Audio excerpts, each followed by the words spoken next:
primeiro eu gostaria de te agradecer, Vasco, por topar bater esse papo com a gente. A gente sabe o quanto o trabalho da CVM é importante, não só nessa área, mas em todos os aspectos de proteção do investidor.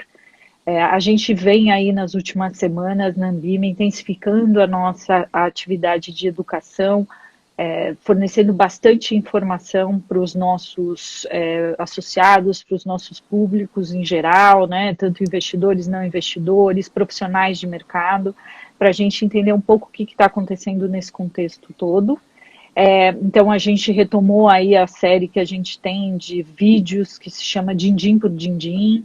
Então em breve a gente vai ter mais conteúdo sobre isso. A gente inclusive gravou comigo falando sobre fraudes financeiras. A gente também tem bastante informação no Como Investir, assim como o site da CVM também é um canal super importante para as pessoas acessarem e terem informações aí que são informações né, bastante sérias, educativas, instrutivas para todo mundo. E então o objetivo desse bate-papo de hoje é a gente falar sobre um tema que é super delicado, mas que ninguém está imune, né? Ainda a única vacina existente é a informação, que são as fraudes financeiras que elas aparecem a todo tempo. Então eu queria que você falasse um pouco, Vasco, o que é que vocês estão vendo aí na CVM e quais são os principais cuidados que as pessoas têm que tomar para não cair ou evitar aí, cair numa fraude financeira. Olha, obrigado, Ana.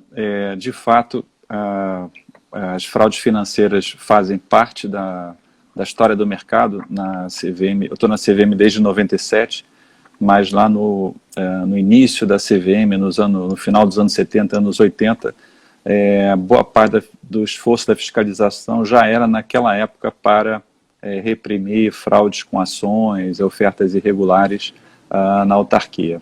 Ao longo dos anos, a gente viu várias ondas, porque as práticas não mudam tanto, mudam mais algumas, às vezes, a tecnologia, evidentemente, mas também o tema, a estratégia de anunciar uma fraude, uma pirâmide financeira, um esquema Ponzi. Mais recentemente, nós tivemos uma série de fraudes, e fraudes mesmo, com oferta de criptoativos, né? A gente veio de uma onda de Forex, há uns 10, 8 anos atrás, com ofertas irregulares.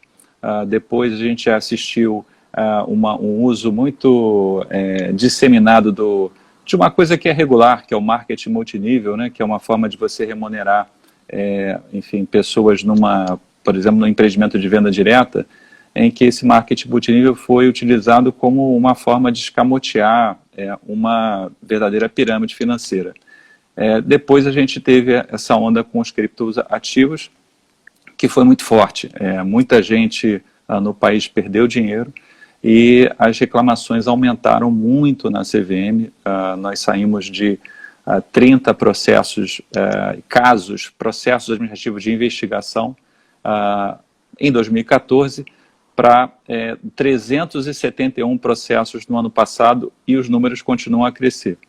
Infelizmente, nessa crise, a gente tem visto um recrudescimento dessa tendência, e desde golpes que não têm relação aparente com investimentos, a gente tem visto nas notícias, mas também a ofertas de investimentos milagrosos, com promessas de rentabilidade absolutamente impossíveis, que se aproveitam aí do momento das pessoas.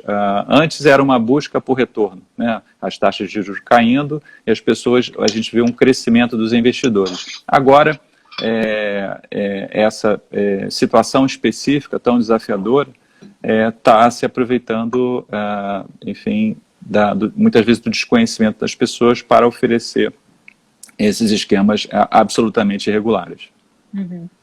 E quais são os principais golpes que a CVM recebe aí? A gente sabe que tem alguns tipos aí, mas quais que são os mais comuns e que diferença tem um do outro, Vasco?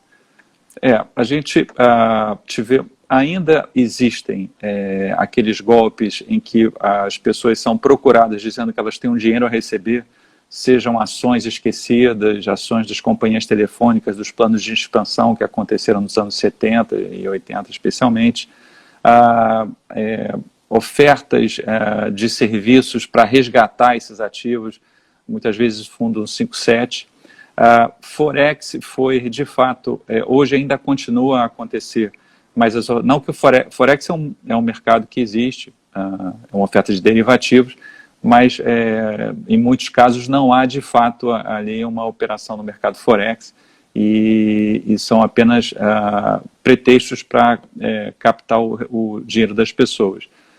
Mais recentemente, como eu falei, têm sido usados, feito referências aos criptoativos, e aí eu faria uma diferença em dois tipos principais de estruturas. Primeiro são as pirâmides financeiras, né?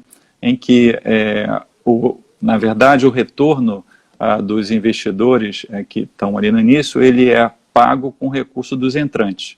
Então, esses são esquemas em que a pessoa atua como um promotor, qualquer que seja o pretexto, seja investir em boi gordo, engorda, enfim, venda de produtos eletrônicos e uma série de outras questões, em que a pessoa busca ativamente outras pessoas e essas pessoas, ele ganha uma remuneração a partir do que recebe. Nesses casos, são variados os pretextos e temos também os chamados esquemas Ponzi, em que você pode ter uma combinação de marketing multinível, mas em geral você entrega os recursos para alguém que está fazendo ali uma oferta de um empreendimento, prometendo retorno, e essa pessoa pega os seus recursos e vai aplicar. Tradicionalmente, a CVM vem entendendo que as pirâmides financeiras, obviamente, não são nossa competência. Não se trata nem de um investimento naquela definição do contrato de investimento coletivo que está na lei no mercado de valor imobiliário, porque a pessoa participa do esquema, ela trabalha no esquema, então ela não está entregando os seus recursos para alguém. Os esquemas Ponzi nos Estados Unidos, a SEC trata mesmo as ofertas fraudulentas como ofertas de securities e atua nesses casos como a CVM atua também. Entendi. E como é que a gente sabe que caiu numa fraude financeira? A gente sabe que a gente está no meio dessa crise aí, tem muitas empresas enfrentando dificuldades, né?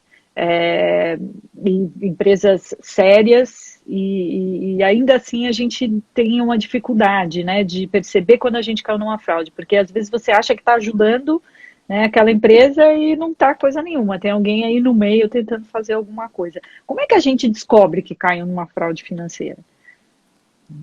Nem sempre é fácil e tão evidente que há uma fraude. Os casos mais exagerados, as promessas de rentabilidade são excessivas, a proposta não faz nenhum sentido econômico, enfim, que atividade que está sendo desenvolvida para oferecer aquele retorno, aquela possibilidade de participação. As pessoas fazem poucas perguntas sobre isso. E, em geral, há essa pressão para a pessoa investir logo, né? Evitando aquele que em alguns países existe que chama de cooling off period, que é aquela decisão que se você, antes de adquirir um produto financeiro, ele se tornar efetiva aquela aquisição, você tem um tempo para pensar. Então, se você tomasse uma medida mais refletida em outras circunstâncias, talvez você não investisse. Então, essa pressão para forçar uma decisão, ela é, em geral, uma estratégia utilizada como aquela oportunidade imperdível, né? Resumindo, se é bom demais para ser verdade, provavelmente não é verdade, de fato. Agora, a principal, para as ofertas de investimento que estão sendo oferecidas ao público em geral, com características de uma oferta pública, né, captando recursos da população, da economia popular, a questão fundamental é olhar se tem registro na CVM. A gente não cansa de repetir que todas as pirâmides que chegaram à CVM nos últimos anos, se tivesse sido feita uma busca no site da autarquia ou encaminhada uma consulta, a pessoa saberia que aquele investimento, que aquela oferta não era registrada, que aquele não era um participante registrado de mercado. Tivemos pouquíssimos, mas tivemos casos do uso indevido do nome de um participante, ou seja, a pessoa, o golpista, simulava ser a corretora tal, simulava ser um fundo de investimento tal e citava. E muitas vezes são os próprios participantes de mercado que denunciam a CVM, fazem comunicação ao Ministério, à polícia, enfim, e trazem essa comunicação à CVM. Então, buscar essa informação no site da CVM é a melhor vacina. E quase com 100%, diria 99% de eficácia. Você falou duas coisas importantes, né? Então, a primeira, quando tem aquela oferta que é milagrosa, a gente tem que desconfiar. O ditado popular já diz isso. Se a esmola é demais, né, o santo desconfia. E a outra coisa é sempre procurar uma referência. E é curioso, né, Vasco, porque quando as pessoas querem consumir outro tipo de coisa, elas fazem esse exercício, né? Quando elas vão comprar um carro, elas pesquisam, fazem comparação, olha quem tem um carro igual, se o carro é bom mesmo, né, se é econômico, etc. E quando a gente está falando das questões financeiras, sempre tem aquela coisa que vem a seduzir, né? E aí entra bastante essa questão dos viés, o comportamento que leva a gente a cair nessa história, né? Entre eles, né, dá para citar, né, o excesso de confiança, aquela coisa da manada, puxa, todo mundo está fazendo e eu estou de fora. Isso realmente é um problema, né? A gente é bem pego aí pela mente. Assim, é uma das razões pelas quais esses esquemas são extremamente lucrativos. A gente tem notícia de esquemas que captam rapidamente 200 milhões de reais da poupança popular, 200, pequenos 50 milhões, porque eles se propagam pela internet. E esse ponto que você mencionou, ele é extremamente relevante. Eu vou citar um exemplo que acontece, a gente viu acontecer em vários casos. Muitas vezes as pessoas identificam que é uma pirâmide, especialmente quem já foi vítima. E ele tem a confiança que ele vai conseguir sair antes do esquema desmoronar, porque no final ele colapsa, né? No início de uma pirâmide, ela está pagando, em geral, os retornos, enfim, e isso dá aquela impressão, a pessoa entra um pouco, testa, opa, deu certo, e continua. E há os casos em que as pessoas já sabem e acham que conseguem sair antes de desmoronar, e assim até muitas vezes recuperar prejuízo que teve em outra pirâmide. Então essa questão do excesso de confiança tem um papel. Tá. E me diga uma coisa, como é que a pessoa denuncia, né? Então a gente sabe que tem o órgão, por exemplo, como a CVM, mas existem outros órgãos. Como é que funciona uma denúncia? Porque tem um constrangimento aí, né, Vasco, das pessoas caírem num golpe e às vezes não denunciarem por puro constrangimento, não? É bem importante o que você falou. Eu recebo, a nossa área não é só de educação, é a área que recebe todas as reclamações e denúncias e consultas na CVM, e pelas demandas, manifestações que nos são encaminhadas, a gente realmente vê muitas vezes esse constrangimento. A pessoa escreve ali constrangida e pedindo muitas vezes não é nem uma denúncia, mas é uma orientação. Sei que eu não vou recuperar o meu dinheiro, mas o que eu poderia tentar fazer para me... Então, tem tem um aspecto importante de consulta, e a CVM oferece alguma orientação, além de tomar as medidas cabíveis naquilo que é a nossa competência. E aí eu acho que essa questão da competência é importante, porque a CVM não regula todos os investimentos, apenas aqueles que são no mercado de capitais, o mercado de valores imobiliários. Então, muitas dessas pirâmides estão fora da nossa competência. Elas são trazidas a nós, porque as pessoas veem um investimento e procuram a CVM. E a gente recebe e analisa todos os casos, como é nosso dever. Mas são, em geral, questões que estão fora da competência da CVM. Então, nesses casos de golpes, estelionatos, seguro e importante procurar as autoridades policiais, porque, em geral, ali há um crime. Mesmo quando aquele esquema de captação irregular está fora da nossa competência e, portanto, a gente não pode tomar nenhuma medida, eu posso falar depois das medidas que a gente adota, nós sempre comunicamos ao Ministério Público responsável com competência para atuar e compartilhamos todos os elementos que nós recebemos.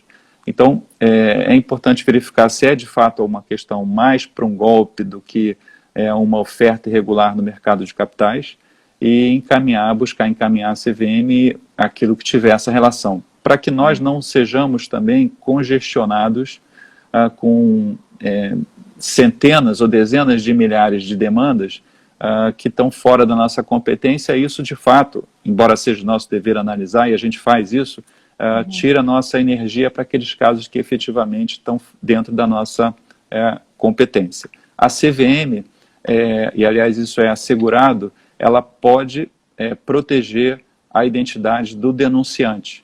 Nós recebemos denúncias anônimas, temos um canal de atendimento eletrônico no site da CVM, ali a pessoa tem que se identificar, até para evitar esse denuncismo irresponsável, né, as pessoas se valerem do anonimato, da denúncia delação apócrifa, por outras razões. Mas a gente recebe, sim, nos nossos canais e-mails não identificados, nós recebemos e analisamos e concedemos, em certas circunstâncias, quando a pessoa pede a preservação da sua identidade, a gente assegura essa preservação, pelo menos durante a investigação. Evidentemente, se houver uma acusação, esses elementos podem eventualmente ser acessados no futuro pelas pessoas que forem acusadas.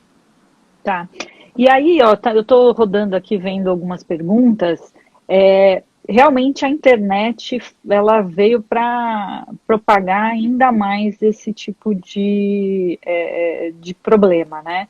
E a gente vê de todos os tipos. Eu, por exemplo, eu fui vítima de um golpe. Não foi um golpe financeiro, mas eu acabei, né, clicando num link malicioso e perdi uma conta aqui no Instagram. Foi um processo super difícil. Eu lembro muito da angústia que a gente sente, porque a gente se sente invadido, a gente se sente impotente. Eu não me senti envergonhada, para falar a verdade, mas eu me senti uma ingênua, né? Porque às vezes a gente fala, poxa, não, imagina, eu sei. Mas eu acho que o que a gente tem que perceber é que essas pessoas são profissionais naquilo que elas fazem, né? E a internet, ela está o tempo inteiro, assim, bombardeando a gente de coisas, e uma hora a gente acaba ficando meio desavisado, né? Tem diferença disso? Então, por exemplo, a pessoa foi pela internet e aconteceu de um jeito, não, ela foi abordada fisicamente pela indicação de alguém, independente da forma, né? O que importa é que lesão que ele teve, né, dentro das finanças dele. É isso, né, Vasco? Sim, exatamente. É claro que a internet potencializou e vem facilitando, porque reduz muito o custo, né? Você monta um site, você faz um aplicativo, você usa uma rede social e dissemina de forma muito rápida as opiniões das pessoas, validando, estimulam, isso deve ser... Então, esse é um modelo que cresce, mas ainda existem escritórios irregulares, inclusive em São Paulo a gente recebeu denúncias e investigou de escritórios de investimentos irregulares, com escritório, endereço, placa e tudo preparado. Tudo bem montado, né? Tudo bem montado e alguns valores altos, bastante elevados, porque as pessoas de fato, com muitos recursos, na casa assim, de dezenas de milhares de reais, aplicando nesses escritórios, achando que estavam fazendo um investimento no mercado de capitais. Não tinham registro, então se tivesse acessado o site da CVM, teria visto que não era, enfim, um participante autorizado. Entendi. Tem uma dúvida aqui super interessante, Vasco, da Ana Carol Braga _ Ana Carol, que ela fala assim, e você explicou um pouco, mas eu acho que é legal a gente deixar isso bem claro, vemos empresas de marketing multinível e pirâmides funcionando. De quem de fato é a competência de atuar nesses casos, objetivamente? Você falou que tem coisas que cabem à CVM, quando a gente está falando de oferta irregular, de realmente a pessoa acessar o dinheiro, aquela coisa que você vai lá e deposita na conta de um fulano, que ele vai fazer alguma coisa com o seu dinheiro. Mas a gente tem outras coisas que acabam as pessoas tendo um prejuízo financeiro e ficam, né, poxa, eu denuncio para a delegacia do bairro mesmo, como você falou, né, da polícia, ou não, eu procuro algum órgão. Qual que é o caminho mais adequado? Até para não congestionar aí a CVM, como você citou, né?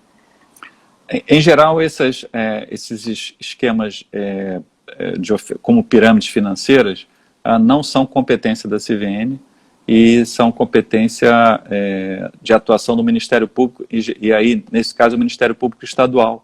É para o MP que nós encaminhamos todas as denúncias que recebemos. Quando há algum indício de envolver uma questão relativa ao consumidor, nós também enviamos para o Ministério da Justiça, para o Departamento de Proteção e Defesa do Consumidor, quando há ali claramente uma relação de consumo, um serviço financeiro, entre aspas, prestado. Esses casos são, em geral, crimes contra a economia popular, previsto na Lei 1251, e são competência estadual para o qual nós repetemos essas demandas. Pode haver o caso de ser utilizado, e já aconteceu, o marketing multinível como um reforço de uma oferta que é de mercado de capitais. Seja, por exemplo, um serviço de consultoria, de análise de valores imobiliários, de gestão de carteira, e aí ele oferece um rebate ou uma remuneração para quem captar mais clientes, e aí se forma ali um esquema piramidal, mas isso é muito excepcional. Em geral, quando é marketing multinível irregular, né, porque tem o regular feito pelas empresas de venda direta, está fora da competência da CVM em geral. Tá. Teve uma outra pergunta que rolou aqui que eu acho interessante.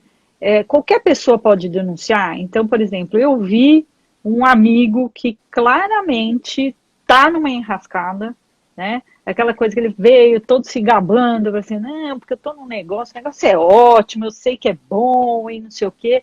E ele, obviamente, como está ali envolvido naquilo, né, achando que está fazendo um super negócio, em geral essas pessoas não denunciam, né? Ou elas vêm a denunciar quando elas percebem realmente que estão num golpe e perderam dinheiro.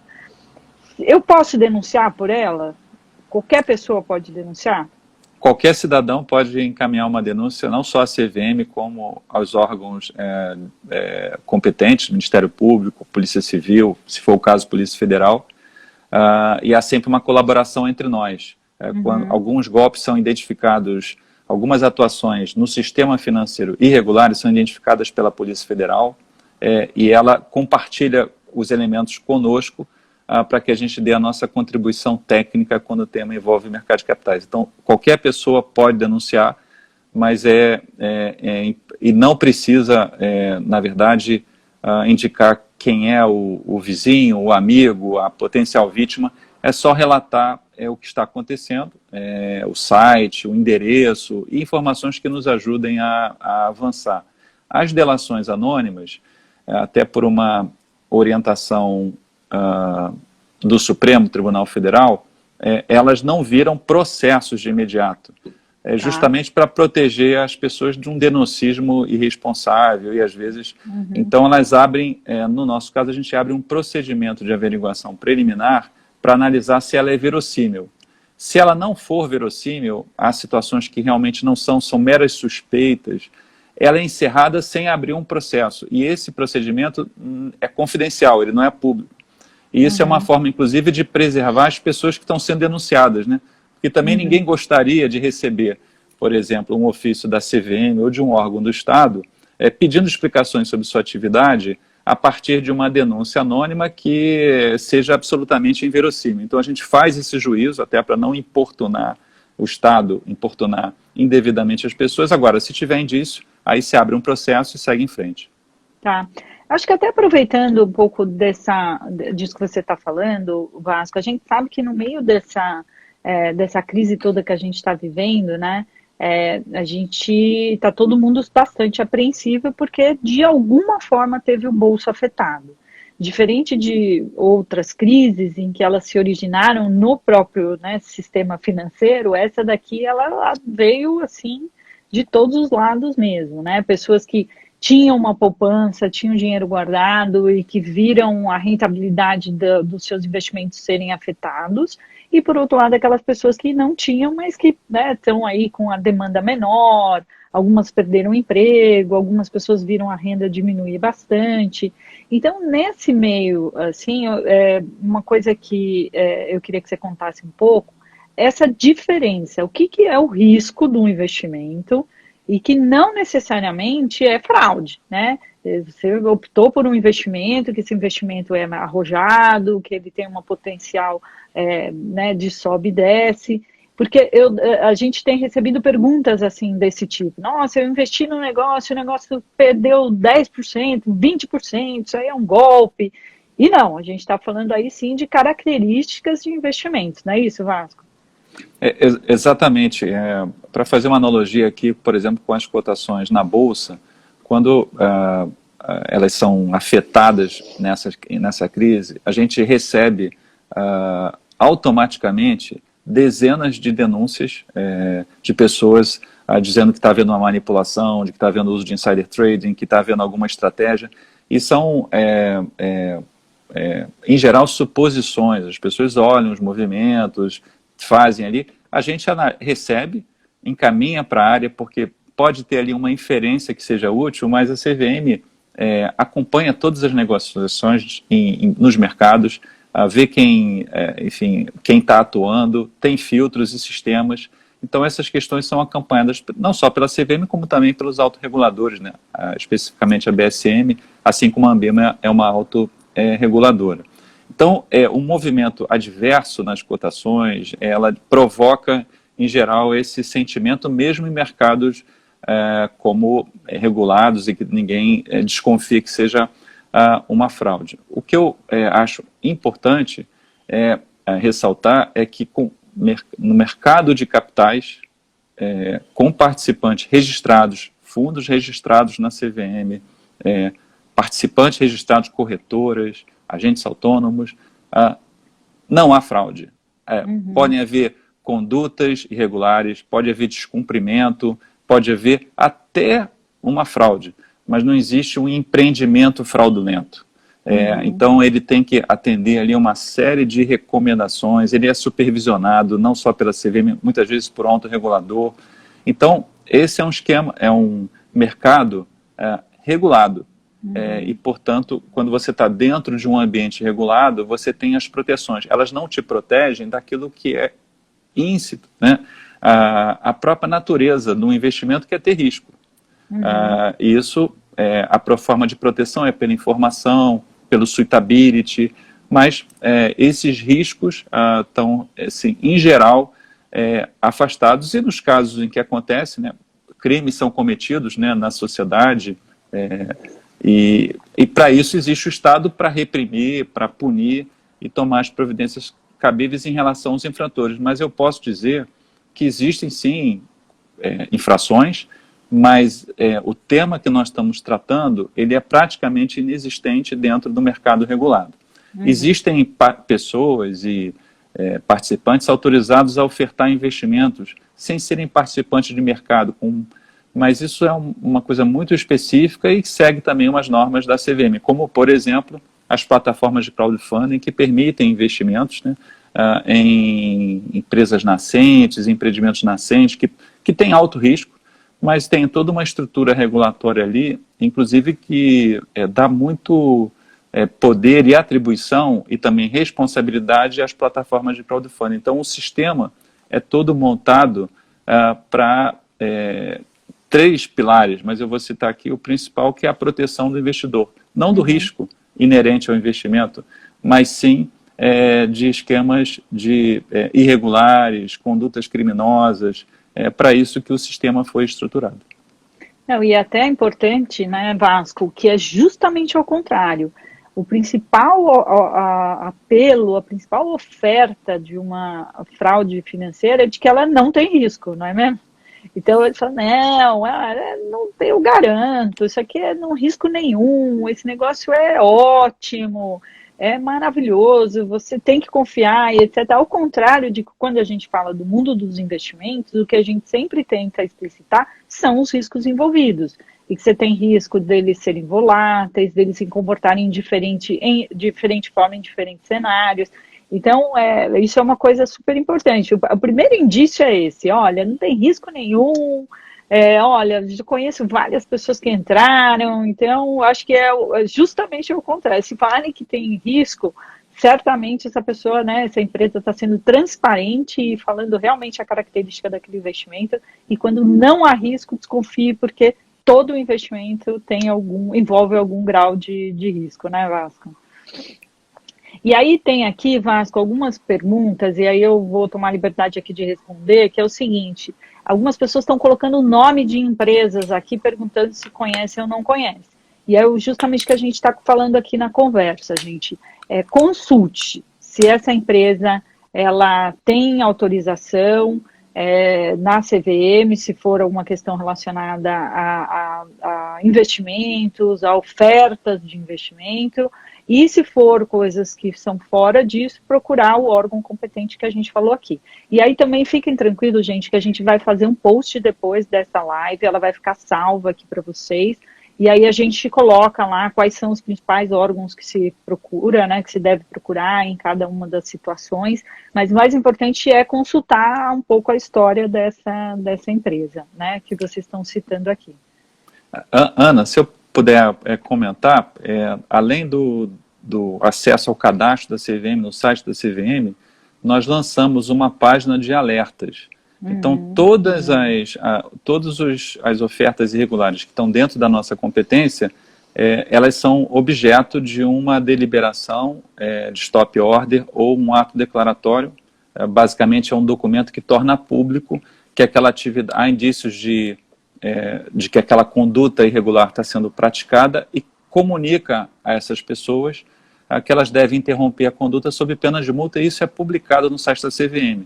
Sempre foi público, mas nós criamos uma página de deliberações, é só entrar no site da CVM, lá em Investidor, e você pode consultar todos os casos desde 2005 em que a CVM atuou, e tem a lista com as deliberações, com os atos declaratórios, com as condutas que foram praticadas, com as pessoas que foram... Então, esse não achou no cadastro de participantes, ou você tem um nome específico, pode olhar lá se já tem um ato da CVM contra essa empresa. Infelizmente, não há condições de falar sobre aqueles casos que estão fora da nossa competência, né? O Estado só pode, um órgão governamental só pode fazer aquilo que ele tem poder de fazer. Então, se a gente não pode dar registro a uma certa atividade, também não podemos punir quem está exercendo ela de forma irregular. Então, o que está fora da nossa competência, o nosso encaminhamento é para o Ministério Público. Isso não é colocado publicamente no site da CVM, até porque está fora da nossa competência, mas numa consulta à CVM a gente informa se já houve algum caso. Tá. Uma outra pergunta que passou aqui, que eu acho que é interessante também, até uma curiosidade minha, a gente falou muito de empresas, né? Então, uma empresa que não é registrada, uma empresa que vai lá e monta uma fachadona. Eu uma vez vi falei, meu Deus do céu, né? Talvez até a pessoa tinha boa intenção, porque gastou tanto dinheiro nessa perfumaria toda aqui. Mas e quando são as pessoas físicas? Então, é um fulano que veio te oferecer um negócio da China lá, interessante, com super retorno, pôs o seu dinheiro na conta, e aí, ele também é alvo? Ele pode ser denunciado? Como é que a pessoa faz quando é um indivíduo e não uma empresa? Sim, não há nenhuma diferença, o importa é o que ele está fazendo de forma irregular, pode ser atuando como, por exemplo, um consultor de valores imobiliários, como um analista de valores imobiliários, dando, enfim, consultoria, ou fazendo análise, cobrando por isso, fazendo uma atuação como gestor, ou mesmo captando recursos, por exemplo, para um empreendimento, fazendo uma oferta pública de valores imobiliários. Então, ele está sujeito às nossas regras e é alcançado da mesma forma. E é importante dizer que, muitas vezes, as empresas anunciadas nem existem. Na verdade, é só uma pessoa física que cria um nome, mas se você for buscar, não existe nem aquela empresa, é só enfim, um pretexto para dar uma aparência de maior regularidade, seriedade ao empreendimento. Tá. E uma coisa também que é interessante, Vasco, não sei se você concorda, mas a gente também olhar num aspecto bastante amplo, assim, porque a criatividade é imensa. Então, assim, eu me lembro muito, eu cito isso o tempo inteiro. Logo que começou o congresso lá, a conferência de comportamento do investidor da CVM, que acontece todo ano, eu espero que esse ano ela aconteça também, que uma das palestras mais interessantes da conferência de todos os anos foi justamente sobre fraudes financeiras, que foi uma pessoa que foi falar lá e ela contou vários casos. Então, assim, tinha de tudo, de camarão, de avestruz, como é que se diz, de internet, de dados, né? Outro dia eu vi uma sobre energia solar, mas assim, a criatividade é imensa, então a gente precisa... se não é uma coisa totalmente relacionada, não necessariamente não seja uma fraude. Então, vale o mesmo expediente, consultar, não é isso? Assim, a gente tem visto todos os assuntos possíveis e quando a gente acha que já viu de tudo, tem sempre uma novidade. Uhum. Então, eu posso dizer que a gente não... Eu estou nessa função, nessa superintendência há 15 anos, e eu posso dizer que todo mês eu vejo uma coisa diferente nesse campo. A criatividade infelizmente, para o mal, é grande. Uhum. E eu me lembro muito, assim, dos exemplos que ela deu, gente, e essa palestra, ela está disponível no canal do YouTube da CVM, e ela falando, assim, que às vezes as coisas são tão óbvias e a gente não para prestar atenção, porque, de novo, né, a gente está tão envolvido com aquela oferta, com aquela coisa que conectou com a gente, né? Pô, vou ganhar dinheiro fácil, rápido, não tem risco, nossa, tem um monte de gente ganhando e eu não. E ela disse que tinha coisas muito simples, assim, de se observar. Por exemplo, eu me lembro, para mim, isso foi o mais icônico do caso do camarão, que ela falou que era uma empresa em Goiânia, que era não sei quantos 1000 quilômetros da costa brasileira, produzindo camarão. Só aí já é para se desconfiar. Como é que uma empresa vai resolver criar camarão no meio do nada, né? No meio do Brasil mesmo, bem longe da costa? Eu lembro um outro exemplo que ela deu na palestra, dizendo que uma das empresas, que acho que era de avestruz, gastava 500 mil reais em ração para os avestruzes e quase 3 milhões de reais na época com propaganda. Então, aí também mostra que, poxa, né, a pessoa tem menos comida para dar para os bichinhos e mais dinheiro para fazer a propaganda. Então, tudo isso são coisas que a gente precisa parar e prestar atenção, ler com calma, porque eles são criativos, mas eles deixam rastros, né? É só a gente parar e prestar atenção, né, Vasco? No caso do camarão, inclusive, que eu lembro bem, num dos casos, teve mais de um, as fotos no interior do país eram de buracos escavados, né, assim, na terra, dizendo: aqui futuramente haverá uma piscina de camarão. E uns casebres, assim, e umas coisas bem... enfim, até não se disfarçou muito, enfim, que era uma coisa num estágio ainda muito das ideias, né? E as pessoas entravam, viam e investiam, né? Há uns dois casos que eu não vou citar aqui, mas que o próprio nome da pirâmide indicava que era um golpe. Só que estava escrito em inglês. E as pessoas não ligaram uma coisa a outra. Então a gente fica até pensando assim, qual a intenção, né, de quem estruturou isso? Porque além de estruturar algo que, enfim, levou o dinheiro das pessoas, não era pouco dinheiro, ainda depois elas perceberam assim: poxa, mas eu não percebi que realmente o próprio nome já indica que é uma pirâmide. Então, mas, enfim, é importante realmente atentar a esses detalhes e fazer uma avaliação refletida e não no calor da oferta. Tá. E uma coisa que você falou que é importante, né? É muito rápido, né, Vasco?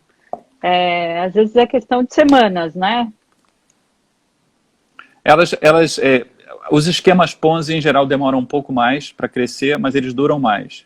Porque o esquema Ponzi é, por exemplo, uma oferta de engorda de camarão, uma oferta de plantação de palmito, de reflorestamento, de placas solares, enfim.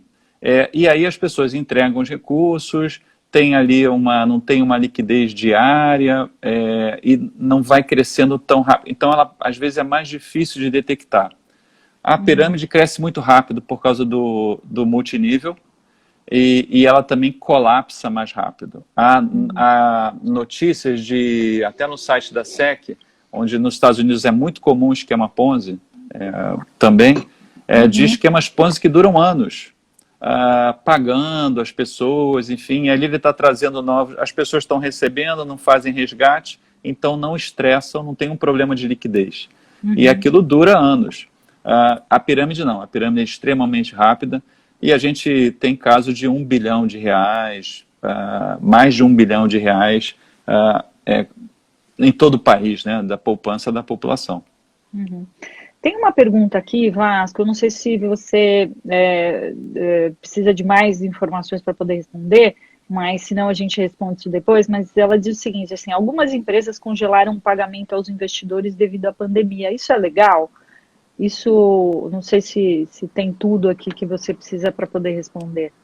Não, precisaria saber de fato do que se trata, né, se é uma empresa regulada pela CVM, enfim, ou se é uma desculpa de um esquema regular, né, que não está com problema de, por exemplo, há situações, os fundos de investimento, por exemplo, isso não acontece no Brasil, é extremamente raro, mas o gestor pode, em determinado momento, suspender, por exemplo, resgate, se houver algum problema específico, mas aí está todo um tratamento para isso, né? Ele precisa comunicar a CVM, os cotistas são envolvidos, então pode haver em algumas situações, seja pela regulação da CVM ou pelo próprio regulamento, em alinhado à instrução, as situações em que você pode ter um resgate suspenso, e se for um participante de mercado, reclame a CVM. Venha a CVM e reclame, até para a gente poder analisar o caso e ver se de fato está adequado, ou se podia ser feito e se foi feito de forma correta. Muito bom. Bom, a gente está chegando aqui ao final da live, Vasco. A gente tem aqui no Instagram no máximo 1 hora, então eu queria, senão eles nos derrubam imediatamente. E aí eu queria deixar espaço para você, primeiro te agradecer, assim, super da tua disponibilidade, eu acho que esse tema é super, super, super relevante, e a gente teria que falar dele todo santo dia, porque, infelizmente, eles são mais rápidos, né, os fraudadores, do que a informação, mas a informação está aí, a gente precisa também querer ouvir a informação, querer absorver a informação, porque às vezes a gente também vê, mas tem aquela confiança que não, mas comigo não vai acontecer. Então eu queria te agradecer super pela disponibilidade e deixar espaço aí se você tem alguma informação adicional que você queira dar para o pessoal. Eu vi que tem seguidor aqui que colocou até o link dos alertas aqui nas perguntas da CVM. Então o teu link já está rolando por aqui. Olha, obrigado, acho que o agradecimento é meu, e acho que nosso, lá de toda a equipe da nossa superintendência da CVM. Estreiei no Instagram, no live, enfim, peço desculpas aí por qualquer falha, mas é coisa de marinheiro de primeira viagem, né? Pelo menos no Instagram, e eu queria parabenizar vocês pela iniciativa, pela toda a atuação da Ambima em parceria ou em alinhada com as melhores práticas para construir um mercado de capitais melhor para todos. Eu, como uma última mensagem aqui, além de colocar a CVM à disposição através dos nossos canais de atendimento, hoje atendimento eletrônico, não está havendo atendimento presencial, em breve a gente vai voltar com isso, mas dizer que a primeira, um mantra nas áreas de proteção ao investidor é que a primeira linha de defesa do investidor é a informação. Então, algo que a Ana falou no início, que a gente faz aquisições, compara uma TV com outra, vê as especificações, carro então, né? A gente olha tudo, motor, enfim, modelo, cor, e não gasta a mesma energia, muitas vezes, até porque tem uma impressão de que é alguma coisa mais complexa, com a decisão de investimento. A decisão de investimento é uma decisão intertemporal. Você está tomando uma decisão hoje que vai afetar o seu futuro. Por isso que é absolutamente fundamental que existe um sistema que proteja a confiança do investidor, né?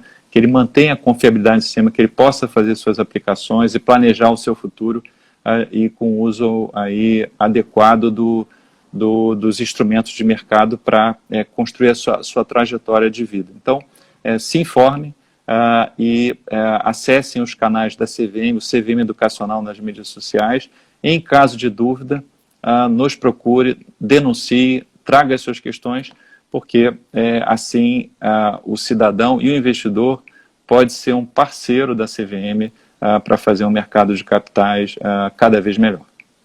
Muito bom, Vasco, excelente. Eu acho que é isso mesmo, a gente tem que fazer uma corrente aí de informação. Procurem sempre a informação no lugar certo, não aquela informação que mais vai te satisfazer, porque isso também, às vezes a gente quer procurar uma informação que traga a notícia que a gente quer ouvir, e às vezes não é isso, assim que acontece. Então procurem canais que sejam canais sérios, das autoridades competentes, essa é uma forma da gente se proteger.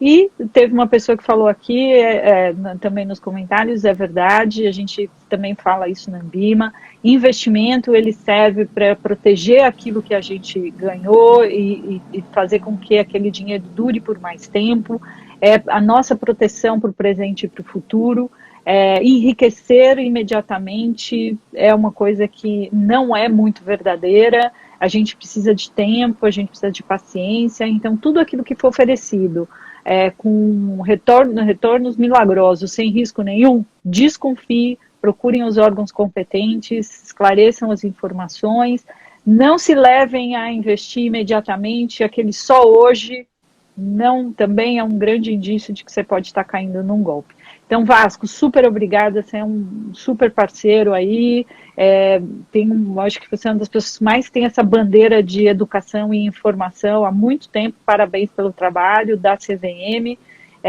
e por abrir essa oportunidade aqui para a gente da Ambima. Então, um ótimo dia para você e obrigada, gente, a todos por estarem aqui com a gente. Teve bastante gente conectada aqui com a gente hoje.